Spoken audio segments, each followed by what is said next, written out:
Super star Rajinikanth இப்போ Jailer 2 படத்தில் பிஸியாக நடிச்சிட்டு வராரு. இந்த ஜெயிலர் 2 படத்தை நெல்சன் தான் எடுக்கிறாரு.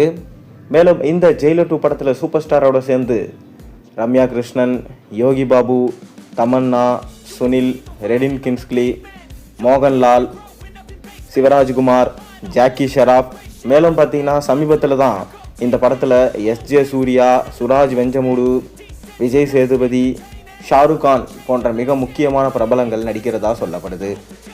மேலும் இந்த ஜெயிலர் 2 படத்தில் காவாலா ஸ்டைலில் ஒரு பாடல் இருப்பதாகவும் அந்த பாடலுக்கு இந்தி நடிகையான நேரா ஃபர்தோகி நடனமாடி இருக்கிறதா சொல்லப்படுது. அதாவது சூப்பர் ஸ்டார் ரஜினிகாந்த் தொடர்ந்து நான் ஓடிக்கொண்டே இருக்கிற ஜெயிக்கிற குதிரை அப்படின்றத நிரூபித்து கொண்டே வராரு. தொடர்ந்து ஜெயிலர் படம் கிட்டத்தட்ட 650 கோடிக்கு மேலே வசூலை ஈட்டி ஒரு நல்ல லாபத்தை பெற்று தந்த படம். அதை தொடர்ந்து பார்த்தீங்கன்னா எப்படியாச்சு 1000 கோடியை தமிழ் சினிமாவில் கொண்டு வந்துடணும் என அனைத்து இயக்குநர்களும் தயாரிப்பாளர்களும் போராடி கொண்டிருக்காங்க. ஆனால் இப்போ வரைக்கும் அது சாத்தியமாக இல்லை. கடைசியாக கூலி படத்தை எதிர்பார்த்தாங்க, ஆனால் சொதப்பிடுச்சு. லோகேஷ் கனகராஜ் இப்படி சொதப்புவார்னு யாரும் எதிர்பார்க்கல. அதனால் மீண்டும் நெல்சனுக்கே வாய்ப்பு கொடுத்துருக்காரு நம்ம சூப்பர் ஸ்டார் ரஜினிகாந்த். கண்டிப்பாக ஜெயிலர் 2 1000 கோடிக்கு மேலே அடிக்கும் என மக்களால் நம்பப்பட்டு வருது.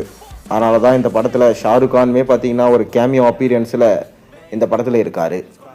அவரும் ரஜினியும் சேர்ந்து இருக்கிற மாதிரி இருக்கிற ஷூட்டிங்கை தான் இப்போ விறுவிறுப்பாக எடுத்துகிட்டு வராராம் நெல்சன் டார்க் காமெடி ஹியூமரில் பக்காவாக படத்தை ப்ரெசென்ட் பண்ணக்கூடியவர்.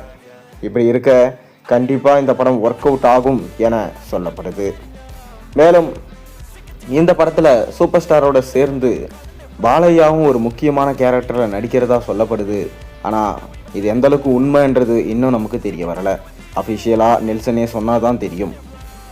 மேலும் ஏப்ரல் 14ஆம் தேதி இந்த படத்திலிருந்து சின்ன டீசர் வெளியாகலாம் எனவும் அந்த டீசரில் சூப்பர் ஸ்டார் ரஜினிகாந்த் அவர்கள் ஜெயிலரா எப்படி இருந்தாருன்றத ப்ரோமோ வீடியோ மாதிரி ஒரு டீசரை ரிலீஸ் பண்ணலாம் அப்படின்னு சொல்லிட்டு படக்குழு முடிவு பண்ணியிருக்காங்களாம்.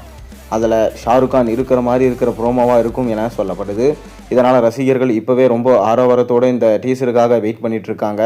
பொறுத்திருந்து பார்ப்போம். இந்த முடிச்ச கையோட தலைவர் 173 படத்தில் சூப்பர் ஸ்டார் ரஜினிகாந்த் இணைய போகிறாரு. இந்த தலைவர் 173 படத்தை சிபி சக்கரவர்த்தி எடுக்கிறாரு. மேலும் இதை கழிச்சு தலைவர் 174 படத்தை நெல்சன் தான் எடுக்க போகிறாரு. இந்த படத்தில் தான் ரஜினி கமலும் ஒன்றிணைந்து பல வருஷம் கழிச்சு நடிக்க போகிறாங்க. பொறுத்திருந்து பார்ப்போம். நீங்கள் என்ன நினைக்கிறீங்க? உங்கள் கருத்துக்களை மறக்காமல் கீழே கமெண்ட்டில் சொல்லுங்கள். மேலும் சேனலில் போடுற ஒரு வீடியோ பிடிச்சிருந்தா மறக்காம சேனலுக்கு சப்ஸ்கிரைப் பண்ணி லைக் பண்ணுங்கள், பெல் ஐக்கனை ப்ரெஸ் பண்ணுங்கள். அப்போ தான் நான் போடுற வீடியோஸ் எல்லாம் உங்களுக்கு நோட்டிஃபிகேஷனாக வந்து சேரும்.